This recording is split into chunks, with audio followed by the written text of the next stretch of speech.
आज हम करेंगे पाठ अप्पू के साथ 2.5 साल। इस पाठ को हम बहुत इंटरेस्टिंग वे में बहुत मजेदार तरीके से समझने वाले हैं। और सिर्फ इतना ही नहीं, इसी चैप्टर के एक्सरसाइज क्वेश्चन, इसी चैप्टर के इंपोर्टेंट क्वेश्चन और इसी चैप्टर के एमसीक्यू टाइप क्वेश्चन भी हम इसी वीडियो में बात करेंगे। तो आज हमारे साथ अंत तक बने रहिएगा। तो आइए शुरू करते हैं। नमस्ते, मेरा नाम आशीष है। देखो बच्चों, इस पाठ के लेखक है सत्यजीत राय। सत्यजीत राय ने इस पूरे पाठ में क्या बताया है, एक बार 2-3 लाइन में सुन लो, उसके बाद इस पाठ को और डिटेल में जानेंगे। देखो बच्चों, एक बार एक फिल्म बनी थी 1955 में, नाम था पथेर पंचाली। पथेर पंचाली फिल्म थी बांग्ला लैंग्वेज में। बांग्ला लैंग्वेज में ये बनी फिल्म सुपर डुपर हिट थी उस टाइम की, बहुत प्रसिद्ध हुई, बहुत से अवार्ड मिले। लेकिन ये फिल्म की जो शूटिंग थी वो कितने टाइम तक चली? लगभग 2.5 साल तक। हालांकि जो नॉर्मली फिल्म बनती है ना, वो लगभग 2-2.5 महीने या ज्यादा से ज्यादा 3 महीने 4 महीने तक बन जाती है। अर्थात शूटिंग का जो टाइम होता है ना, वो इतना ही होता है, लगभग एवरेज की बात कर रहा हूं। लेकिन इस पथेर पंचाली फिल्म की शूटिंग लगभग 2.5 साल तक चली। ऐसा क्या हुआ? क्या क्या दिक्कतें आ रही थी, क्या क्या समस्याएं आ रही थी, क्या क्या उन समस्याओं का सोल्यूशन उन्होंने किया, ये सारी बातें उस फिल्म के बारे में इस पूरे पाठ में लिखा हुआ है। दरअसल लिखा किसने? लेखक ने, यानी सत्यजीत राय ने। लेकिन वो सारी बातें, वो सारी शूटिंग की सारी डिटेल लेखक क्यों बता रहा है? दरअसल ये फिल्म की शूटिंग की थी खुद लेखक ने, अर्थात फिल्म के डायरेक्टर, फिल्म के प्रोड्यूसर, ये सब लेखक ही थे। यानी पथेर पंचाली फिल्म को बनाने वाले लेखक ही थे, जिन्होंने अपनी फिल्म की शूटिंग किस तरह से की, ये सारी बातें, वो सुपर डुपर फिल्म की शूटिंग कैसे की, वो सारी बातें कैसे बताते हैं, क्या क्या लिखते हैं, क्या क्या दिक्कतें आ रही थी, वो सारी बातें अब हम पढ़ने वाले हैं। देखिए, लेखक एक विज्ञापन कंपनी में काम करता था। उन्होंने एक बार सोचा कि फिल्म बनाई जाए, और वो फिल्म का जो थीम थी वो बहुत पसंद आई लेखक को। लेखक ने ऐसा करना शुरू तो किया, लेकिन उसको पता था कि मेरे पास पैसा नहीं है। पैसा ना होने की वजह से वो फिल्म की शूटिंग लगातार नहीं कर पा रहे थे। तो वो क्या करते थे, जो विज्ञापन कंपनी में वो काम करते थे, वहां से जो पैसा आता था, जो वो अर्न करते थे, कमाते थे, वो पैसा इकट्ठा करके फिल्म में लगा दिया करते थे। और जब वो पैसा खत्म हो जाता था तो शूटिंग को रोकना पड़ता था, और जब वो पैसा फिर से इकट्ठा होता था, फिर से वही तरीका, यानी शूटिंग को फिर से शुरू किया जाता जब तक पैसे होते थे। तो एक कारण तो यही था कि लगभग 2.5 साल तक उस फिल्म की शूटिंग का काम चला, क्योंकि रुक रुक कर ही शूटिंग हो रही थी। एक कारण तो ये था, बाकी और भी बहुत से कारण थे, उसी के बारे में और भी बातें हैं। बच्चों, लेखक का नाम मैंने क्या बताया था, एक बार जल्दी से कमेंट करके बताओ। देखना चाहता हूं कितने बच्चे मेरी बात ध्यान से सुन रहे हैं। अब फिल्म की शुरुआत हुई, शुरुआत में ही एक बड़ी दिक्कत आई। क्या दिक्कत आई? दरअसल ये फिल्म थी एक फैमिली के बारे में, और वो भी फैमिली में भी एक भाई बहन है। नाम है भाई का अप्पू और बहन का नाम है दुर्गा। इन दोनों के बारे में ये पूरी फिल्म है। लेकिन अप्पू की भूमिका को निभाने के लिए कोई परफेक्ट लड़का मिल ही नहीं रहा था। तो अप्पू की भूमिका निभाए कौन? उन्होंने, यानी लेखक ने क्या किया, अखबारों में ऐड देना शुरू किया, ऑडिशंस लिए। ऑडिशन लेने के बाद, अखबारों में ऐड देने के बाद भी अप्पू के लिए परफेक्ट लड़का मिल नहीं रहा था, यानी बात बन नहीं रही थी। तो एक बार हुआ ये कि लेखक की पत्नी ने कहा कि एक बार पड़ोस में एक लड़का है, उससे बुलाओ। अब जब वो बुलाता है और उसका नैन नक्श, उसका रंग रूप, ये सारी चीजें जब वो दोबारा उसको ध्यान से देखता है, तो अप्पू की भूमिका के लिए वो परफेक्ट होता है। कहने का सार यही कि अप्पू की भूमिका उसी ने ही निभाई, जो उनके पड़ोस में ही एक लड़का था। आखिरकार शूटिंग शुरू हुई। शूटिंग की शुरुआत में ही एक गड़बड़ हो गई। दरअसल एक सीन था जो बहुत बड़ा था। वो सीन में क्या करना था, अप्पू और दुर्गा को एक मैदान में जाना था, और उस मैदान में वो ट्रेन देखते हैं, रेलगाड़ी देखते हैं। और उस फिल्म में यह दिखाया गया कि अप्पू और दुर्गा पहली बार किसी ट्रेन को देख रहे हैं, ऐसा उनको दिखाना था। और एक ये बहुत बड़ा सीन था, यानी एक दिन में पूरा होने वाला ये सीन नहीं था, लगभग 2 दिन लगने वाले थे।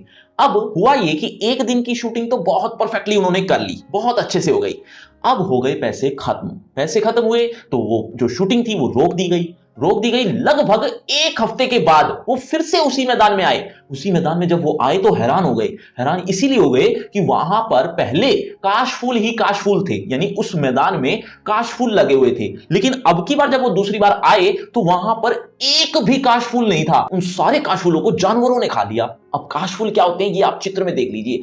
अब आधे सीन में काशफुल हो और आधे सीन में काशफुल ना हो तो ये जो सीन था वो अजीब सा हो जाता, इसीलिए शूटिंग को फिर से रोकना पड़ा, यानी वो शुरू ही नहीं की गई दूसरी बार। उन्होंने थोड़ा और इंतजार किया तो कुछ हफ्तों में काशफुल वापस आए, यानी वापस उगे, उसके बाद उस सीन को पूरा किया गया। बच्चों, लेखक किस कंपनी में काम करते थे एक बार जल्दी से कमेंट करके बताओ, देखना चाहता हूं कितने बच्चे याद भी रखते जा रहे हैं।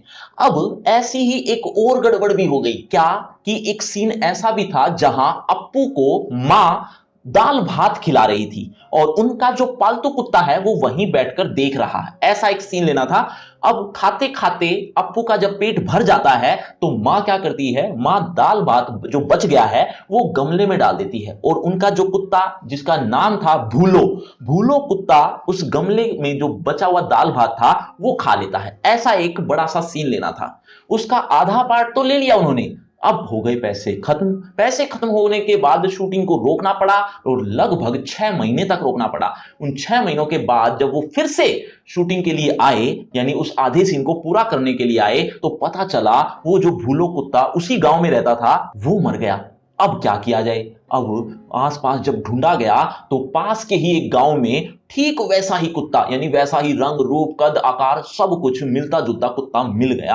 आखिरकार उसने ही बचे हुए सीन की, यानी बचे हुए पार्ट की शूटिंग की और वही दाल भात जो वो खिला रही थी वो खाया। वो कहते हैं ना, दाने दाने पर लिखा है खाने वाले का नाम। मतलब आधे सीन में भूलो कुत्ते ने अपना रोल निभाया और बाकी बचा हुआ जो आधा सीन था वो कोई दूसरा कुत्ता था। लेकिन फिल्म को देखकर बिल्कुल भी ऐसा नहीं लगता कि इसी एक सीन में दो अलग अलग कुत्ते हैं। बच्चों, कोई भी बात समझ में नहीं आ रही तो कमेंट करके पूछ भी सकते हो। और कुत्ते के बारे में नहीं बल्कि आदमी के विषय में भी कुछ कुछ ऐसा ही हुआ इस फिल्म में। क्या हुआ कि एक फिल्म में, यानी इसी फिल्म में एक शूट करना था, उसमें श्रीनिवास नाम का एक मिठाई वाला मिठाई बेचते बेचते एक घर में चला जाता है। ये एक सीन था। ये हालांकि मैंने जितना छोटे रूप में बोल दिया इतना छोटा नहीं था, थोड़ा बड़ा सीन था। उस सीन को आधा शूट तो कर लिया गया लेकिन बाकी आधा इसीलिए नहीं कर पाए, वही बात कि पैसे खत्म हो गए। पैसे खत्म हो गए तो शूटिंग को रोकना पड़ा। कुछ टाइम के बाद फिर से शूटिंग शुरू हुई। शूटिंग शुरू हुई तब पता चला कि मिठाई वाले की भूमिका निभाने वाला जो पर्सन था, इंसान था, आदमी था, वो तो मर गया। अब वो तो स्वर्ग सिधार गया, लेकिन अब किया क्या जाए? आधे सीन की शूटिंग हो चुकी है, बाकी आधा सीन कैसे किया जाए? अब कुत्ता तो वैसा का वैसा मिल गया, वो तो आसान था, इतना मुश्किल भी नहीं था। आदमी कहां से लाएं? परेशानी हो गई। लेकिन जैसे तैसे खोज कर एक आदमी मिला तो सही जिसका रंग रूप बिल्कुल भी उस श्रीनिवास जैसा था ही नहीं, यानी पहले जो जिसने रोल अदा किया था उससे बिल्कुल भी मिलता जुलता नहीं था। उसका चेहरा भी बहुत अलग था, लेकिन हाँ इतना जरूर था, उसका जो शरीर था, उसकी जो हेल्थ थी वो बिल्कुल पहले वाले श्रीनिवास जैसी थी। तो उन्होंने अब क्या किया, बाकी का जो आधा सीन था वो कुछ इस तरह से शूट किया कि उस श्रीनिवास यानी उस मिठाई वाले की जो भूमिका है उसकी सिर्फ पीठ पीठ दिखाई गई, यानी पीछे का ही एक सीन लिया गया। उसका जो चेहरा था, उसकी जो शक्ल थी वो दिखाई ही नहीं। क्या करें, मजबूरी, तो कुछ ऐसे शूट किया। तो फिल्म को जब देखते हैं तो बिल्कुल भी अंदाजा नहीं होता कि इसी एक सीन में दो अलग अलग आदमी हैं। बच्चों, कुत्ते का नाम मैंने क्या बताया था एक बार जल्दी से कमेंट करके बताओ, देखना चाहता हूं कितने बच्चे अभी तक भी ध्यान से सुन रहे हैं। बच्चों, अब ऐसे ऐसे बहुत से किस्से हुए लेकिन एक किस्सा ऐसा मजेदार हुआ। क्या एक भूपेन बाबू थे जो फिल्म की शूटिंग के दौरान साउंड का काम देखते थे, यानी साउंड की जिम्मेदारी उन्हीं के ऊपर थी। अब लेखक जब भी फिल्म की शूटिंग करते थे तो लेखक भूपेन बाबू से, जो कि एक कमरे में बैठे हुए होते थे, उनको एक कमरे में बिठा दिया जाता था और वहां पर वो सारा साउंड का जो कार्यभार था वो संभालते थे। तो लेखक कह लो या डायरेक्टर कह लो, जब वो पूछते थे कि साउंड ठीक है ना भूपेन बाबू, साउंड ठीक है ना, इस तरह की आवाज देकर जब वो पूछते थे तो भूपेन बाबू कभी हाँ तो कभी ना कहकर जवाब दे देते थे। लेकिन एक बार ऐसा हुआ कि लेखक ने एक बार आवाज देकर पूछा कि भूपेन बाबू साउंड ठीक है ना, लेकिन कोई जवाब ही नहीं आया।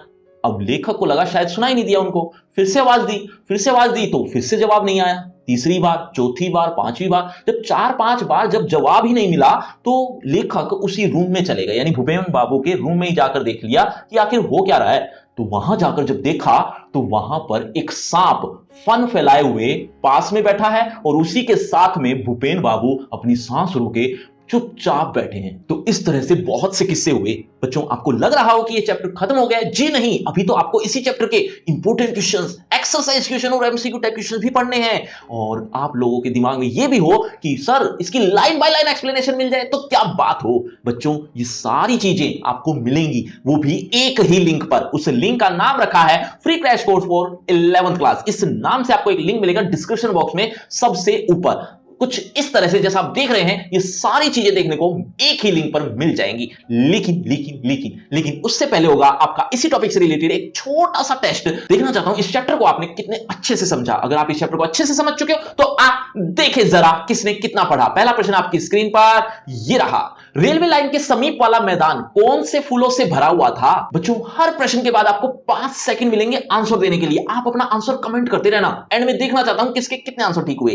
रेलवे लाइन के समीप वाला मैदान कौन से फूलों से भरा हुआ था? आपके ऑप्शन आपकी स्क्रीन पर। ए गुलाब, बी काशफूल, सी गेंदे, डी कमल। 5 4 3 2 1 0। सही उत्तर है ऑप्शन बी काशफूल। चलिए बच्चों, अगले प्रश्न की तरफ। अगला प्रश्न आपकी स्क्रीन पर।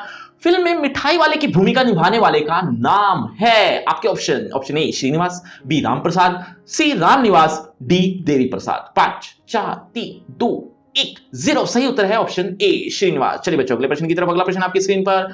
पथेर पंचाली फिल्म की शूटिंग का काम कितने साल तक चला था? आपके ऑप्शन। ऑप्शन ए 1 साल तक, बी 1.5 साल तक, सी 2 साल तक, डी 2.5 साल तक। 5 4 3 2 1 0। सही उत्तर है ऑप्शन डी 2.5 साल तक। आसान सा प्रश्न था। चलिए बच्चों, अगले प्रश्न की तरफ।